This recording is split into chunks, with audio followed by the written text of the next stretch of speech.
tentang peran strategis pers dalam demokrasi dan kemandirian bangsa. Ini sebuah evaluasi dan tantangan pers di Kabupaten Sika. Saya coba cari data di BPS terkait dengan wartawan Sika, saya sulit menemukan. Ya.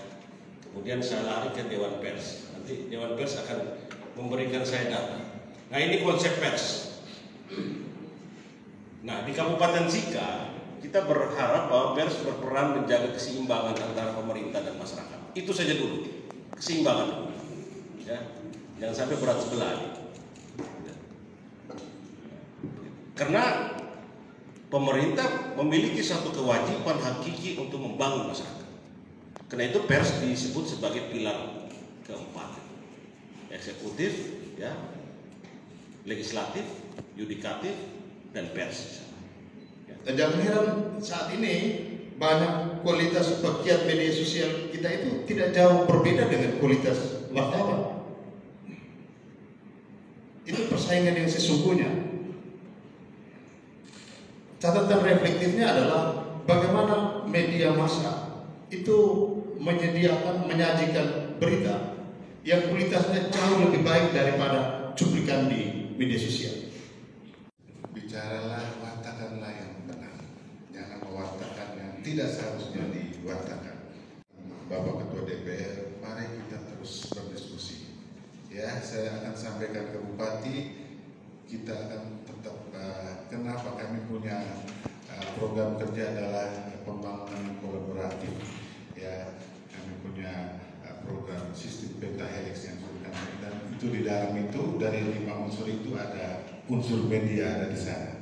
Ya, jadi ada pemerintah, ada bisnismen, ada akademisi, ada komunitas masyarakat, dan ada media. Kami akan memberikan media ruang sebaik-baiknya. Ya. Media sosial atau media online, berita dan segala macam. Ternyata masyarakat suka itu yang 68% tidak media murah dan segala macam, orang tidak suka. 68% adalah media sosial. Itu adalah hasil survei menjadi tantangan kita. Kenapa orang lebih suka sih? Dan kalau itu saya coba, kita coba sandingkan dengan situasi di sini hari ini. Meskipun ini menjadi tugas berat Pak Rektor untuk bisa meneliti antara Borobudur dan Sika dengan ini. Orang akan lebih suka dari ini dugaan saya bagi hipotesa. Kalau ada hipotesa lain, mari kita lakukan diskusi ataupun penelitian. Menjadi tantangan seperti itu. Padahal sebenarnya media yang Bapak Ibu buat dalam berita itu sudah dengan langkah-langkah taktis yang luar biasa, fakta, data, analisa, dan rekomendasi yang cukup baik. Ini pokoknya kalimat sepotong saja, tapi ngeri itu dia punya efek multipliernya itu lebih kuat, dan sangat kuat. Nah, itu menjadi tantangan kita dalam soal menata kehumasan ini antara pemerintah dan juga media. Saya pikir itu hal singkat yang bisa saya sampaikan. Ada keutamaan-keutamaan yang saya apresiasi, tetapi juga ada tantangan besar yang kedepannya harus kita perlu benahi secara bersama. Sehingga pada akhirnya kita memberikan sebuah pendidikan kepada masyarakat yang baik dan benar, sehingga masyarakat punya persepsi yang cukup positif terhadap penyelenggaraan pemerintahan, pembangunan, dan juga kemasyarakatan. Saya bukan mentang-mentang 3 tahun. Saya sombong karena berpengalaman mengelola di banyak desk di media cetak maupun online, editor 20 tahun lebih menjadi pengelola urusan bisnis dan aksi. Berpengalaman meliputi banyak tempat bahkan sampai ke luar negeri. Saya bisa besar begini. Saya dulu di Batam, saya Batam Puraya.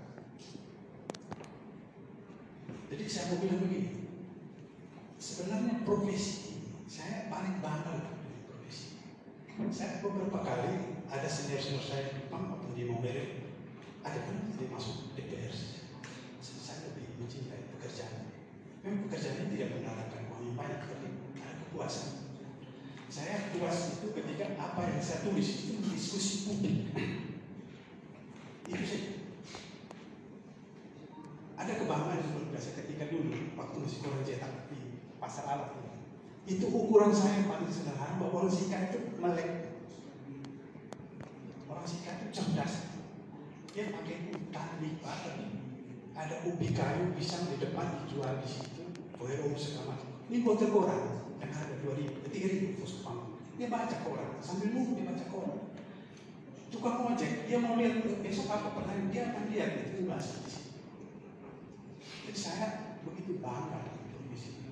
Bagaimana supaya profesi tetap menjadi kebanggaan?